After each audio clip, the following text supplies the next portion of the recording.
It's that time once again, as another My Hero Academia episode has come and gone. And this week, we're taking it easy with a nice cup of Gold Tips Imperial. My reviews are going to work in a way where I talk about the new episode and its contents, while glancing over what I think was cool, talk about my favorite character moment in the episode, and then if I feel like there's anything worth mentioning in regards to it, I'll also talk about my least favorite characters in a moment. With that out of the way, let's get right into things and watch on as Eri comes to UA, and we learn more about the past of Gentle Criminal. The episode opens up with the different groups of Class 1A working on their specific parts of the school festival. The band is naturally practicing since Bakugo isn't taking any classes that day, and likewise, the effects group is taking advantage of Todoroki being around so they can plan how exactly they're going to do what they want. The dance squad is outside with Mina practicing a myriad of moves, primarily the pop and lock, which she is so painstakingly attempting to get Deku in particular to understand. In the near distance is Togata. He is hiding behind a bush and relishing in the fact that he hasn't been noticed yet, as he wants to make a grand entrance of some kind. However, Deku quickly notices him and calls out, causing Togata just a little bit of grief. The students notice rather instantly the areas of Togata, and they happily rush over to greet her. Deku is shocked to see her here, and in order for him to get some answers, Eraserhead steps out from behind some bushes as well. The principal gave permission for Eri to come and spend the day at UA, so that she could be a little more acclimated to society before the festival. They don't want to overwhelm her due to the dangers that would cause, so giving her a little trial run at the school beforehand would be a good way to get her a bit more ready for things.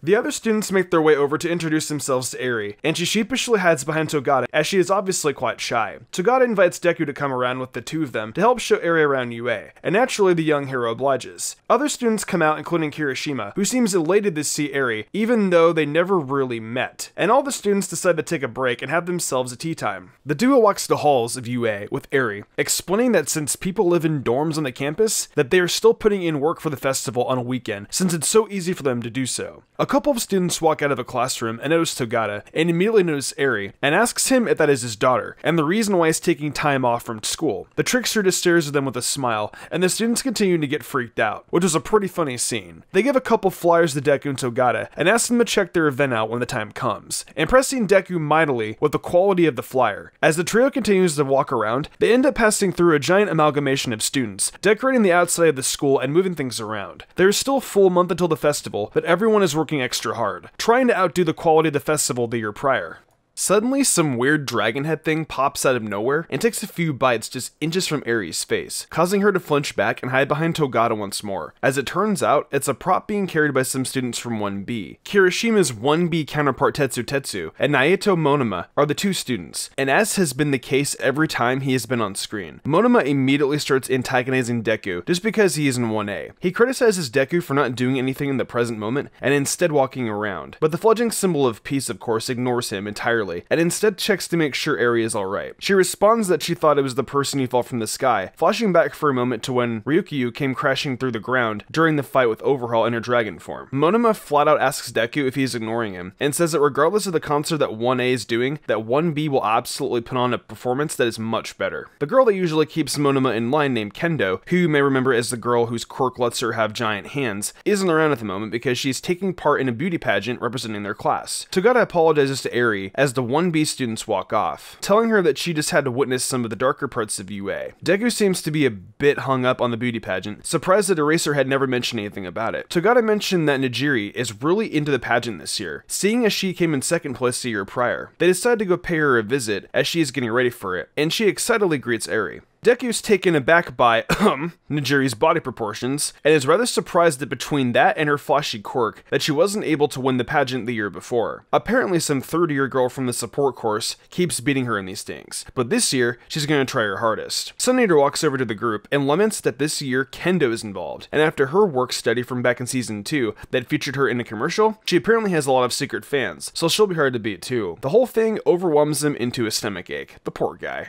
Finally, our trio goes and visits the support course, showing off to Eri that the people in this course are going to have a sort of expo that goes on during the festival, which shows off their work. Almost like clockwork, Mei Hatsume appears behind Deku and brings up that this is the support course's time to shine. Behind her, there is a large robot she has dubbed Super Cute Baby number 202. And while it gets Deku's attention for a moment, he seems more concerned about the fact that she is covered in dirt. Hatsume shakes off his comment about her appearance by saying that bathing is a waste of time, which is pretty gross, but for whatever reason, it it seems to impress Deku and Togata that she even thinks that way. I'm gonna guess they're just impressed by her work ethic, but even then, it really is freaking gross. Hatsume is excited to have such a big stage to show off just her work for companies to see, and is determined to make her inventions the best it can be. She reminds Deku that if he needs anything else new made, to let her know right away and she'll make it for him. Suddenly, her baby bursts into flames, and our trio takes off for the cafeteria, moving on with their tour.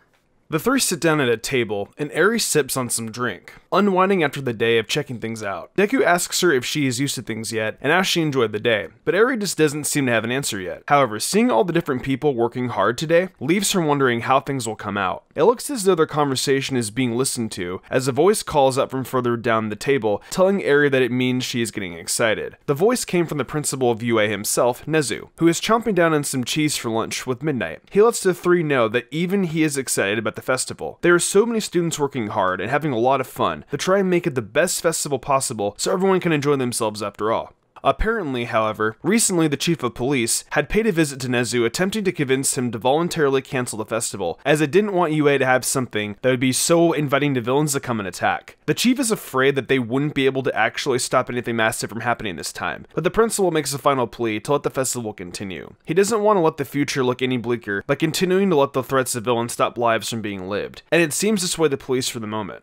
Midnight gets up to leave, but she lets the three know that it seemed like the principal worked very hard to make sure the festival would still go on. The security is going to be extremely strong, and if the alarm goes off, even if it's a false alarm, the festival will be immediately cancelled and everyone will be evacuated. They're releasing the Hero Hound dog to patrol the entire forest around UA to make sure if anyone gets close, they are stopped before reaching the school and messing with things. As the hero walks off, Eri asks Deku what he is doing for the festival, and he lets her know that he'll be dancing as his class performs with music. He promises to do his best to make it fun for her, and then leaves the two to get back to work with his class. A week passes, and during a meeting with the dance team, Mina lets Deku know that he has been fired from the team. Though his being fired isn't exactly what it seems, as instead he will be joining the effects team since they need his help. This really burns Deku out, since he told Eri he'd be dancing, but they honestly do need his help. The effects team needed someone to pull Aoyama around the room as he acts like a disco ball, and that required someone with a decent amount of strength, so Deku ended up fitting the bill. Kirishima begs for Deku to help them out, even if it does waste all the training he has done as a dancer, but they know having him there will help them out. Deku ends up agreeing to things, and all is fine, though as it turns out, with all this practicing and with regular classes also going on, he is left with very little free time. He ends up taking time in the early morning to train with All Might, working on his finger shots of air. Deku questions All Might if there is some sort of trick to concentration when using One for All so that he can get more control of it. The All Might lets him know he honestly doesn't know. All Might was just able to use 100% of One for All right away when he first got the quirk, and he ends up reiterating to Deku what he told him when they first trained together, that he needs to create an image in his head. If he can solidify it with the image and remember how it feels through experience, all will go well for him. Deku can understand that regardless of the fact that both he and All Might started out quirkless. All Might is a natural-born hero. That is immediately on display as suddenly a flying object traveling at an incredibly high speed zips right past All Might, and without looking, he reaches his hand out and catches it. Hatsume comes running over and apologizes, and it seems like this is another one of her inventions. She immediately gets too close to Deku and lets him know that she's begun work on a certain item that he asked to make her recently, and that it will be done as soon as she finishes some modifications to it. Deku explains to All Might what he has planned, and in the process, it comes out that at one point All Might tried to do something similar. This shocks Deku, who has never known All Might to use support items. He didn't use it for a very long time because it was so bulky, and it was mainly made for mid and long range fighting, but that was very much not the kind of fighting All Might would do. While reinforcing his power with items is a good idea, All Might warns Deku to make sure he doesn't end up relying on support items too much. He's come across a lot of heroes in his time who lost the ability to use their power the best they could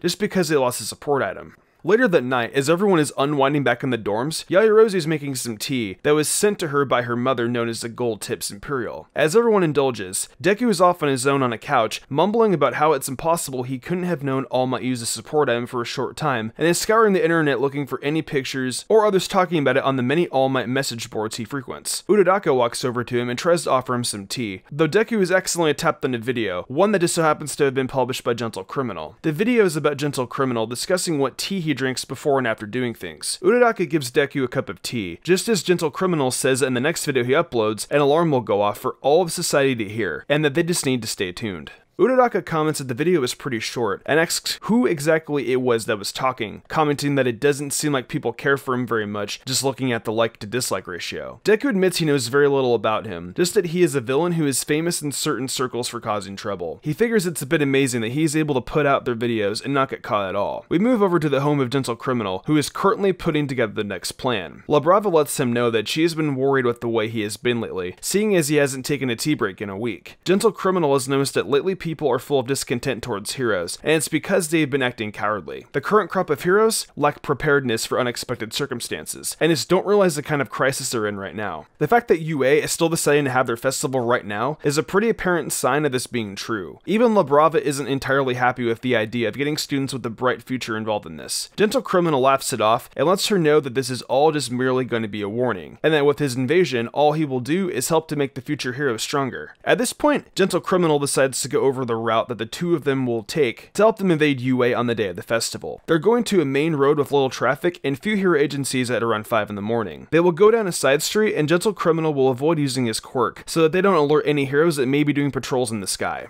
After that, the two will reach a nature park that will take around an hour to get through, if they're quiet and careful. From there, they reach a cafe run by an elderly man who should not recognize the two of them, and they will be allotted around 90 minutes to have tea time. Why would they go to this obscure cafe with hardly any customers the morning of this major event? It's so Gentle Criminal can have the incredibly elusive tea, Gold Tips Imperial. Once they move on from the tea time, they will each reach a construction site where a giant mountain surrounded by forest will come into view with UA, sitting right at the top of it. They'll have to climb the mountain, but in doing so, they'll reach their destination. Gentle Criminal has been prepared for Hound Dog, and to help hide the scent of the two villains, they'll cover themselves in dirt and leaves. Once at the gate, La Brava will hack into the UA security system and shut it off, so that they're not locked out from entering, and from there, the plan takes motion. Gentle Criminal thanks La Brava sincerely for being such a great partner, remembering the day they met when she doxed him and came to his house asking to work for him on his videos because she loved him and his message. From the day the two started working together, Gentle's videos gained more and more views, and any fear he felt about his mission failing finally went away. He is going to be his mustache and his soul on this scheme working, so that he can change the world and properly respond to the feeling La Brava has for him. The small villain leaps into his arms and cries into him while being locked in a hug, and Gentle Criminal promises that no matter what, they will succeed.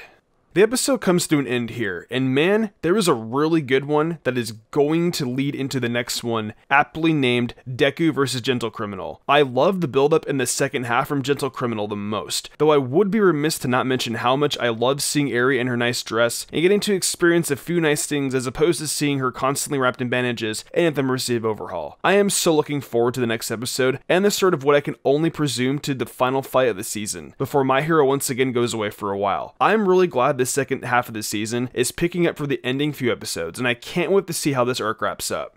Well, that's going to do it for my review of My Hero Academia Season 4 Episode 20, Gold Tips Imperial. If you guys enjoyed this one, let me know in the comments below, and subscribe to Mystic Sage with notifications on so you don't miss my review of the 4th season's next great episode. I've got a lot of great videos about My Hero Academia already on the channel, and about plenty of other anime, as well as with more to come. I hope you guys have been enjoying these reviews, and the show so far as well. And I'll be back at it again soon with another review of the next My Hero episode.